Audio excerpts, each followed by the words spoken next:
Welcome back. The Texas Book Festival, one of the nation's largest literary events, is less than a month away. Hannah Gable, Literary Director, and Dalia Azim, Chief Operations Officer, are joining us to get us excited about the upcoming fest. Y'all, good morning. Good morning. Thank you so much for having us. Thank you for joining us. We love covering the Texas Book Festival every single year. So if we can, Dalia, just remind our audience a little bit about the festival, maybe what's kind of beloved that's returning this year and anything new you want to mention.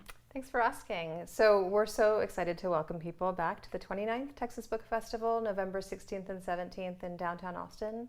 They'll be in and around the state capitol as always. People can expect to find all of their favorite venues, the C-SPAN tent, the cooking tent, and programming venues in the capitol, outside the capitol. This year, we're excited to be returning with some bilingual Spanish-English programming in our Leamos tent. That was a big increase last year. That's right. We launched that last year, and we have been doing bilingual story times and Read Me a Story for years. So this is in addition to the program more for adult audiences. And this year, we're also going to have a tent dedicated to poetry programming just off of Congress Avenue. So we'll have full days of poetry in that tent Saturday and Sunday. I think that's a good reminder of okay, we've got bilingual readings happening.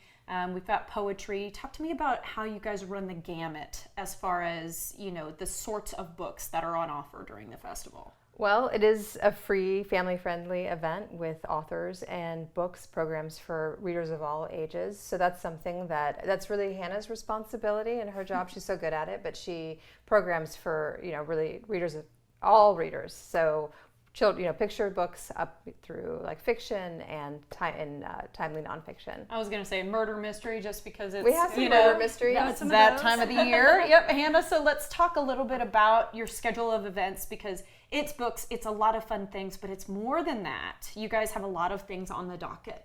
Yeah, so like Dalia said, we have books for basically all ages. We have Read Me a Story time, so you'll see picture books like this one being read there.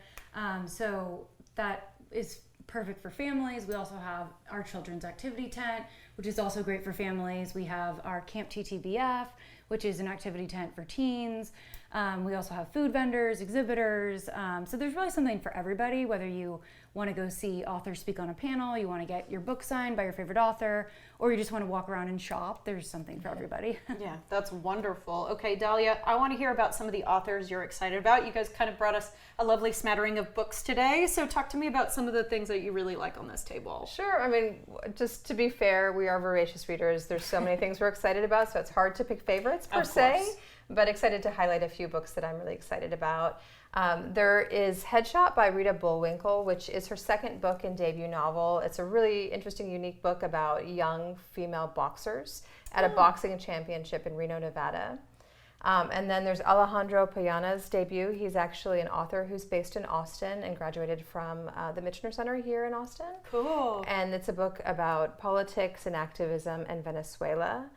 And I'm also really excited about Michelle Norris, who you may know from NPR, and this book, Our Hidden Conversations, which is really her conversation with people across the country about their experiences of race in America. Interesting. Okay.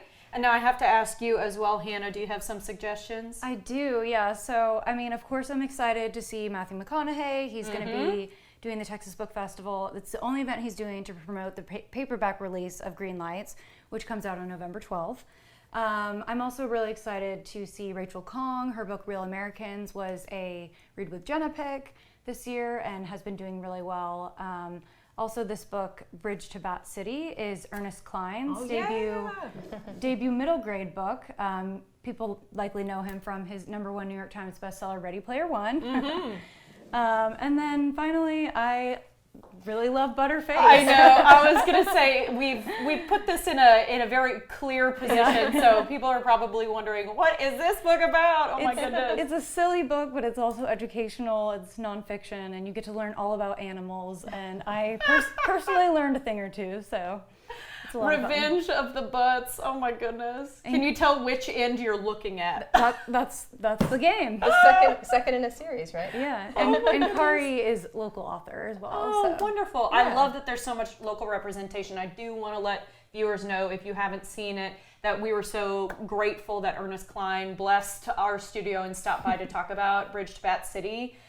Just such a nice man, and we're grateful to have such a big talent here in Austin. Okay, let's talk about how the festival is free. Dahlia, can you talk to us about kind of the nonprofit arm of all of this? Sure. So the Texas Book Festival is a 501c3, and we develop literary programs around the state year-round that culminates in the Texas Book Festival in the fall every year.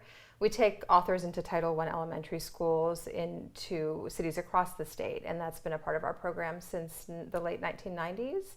And another part of our program is library grants, which has been part of the mission and central to the Texas Book Festival since our inception in 1996.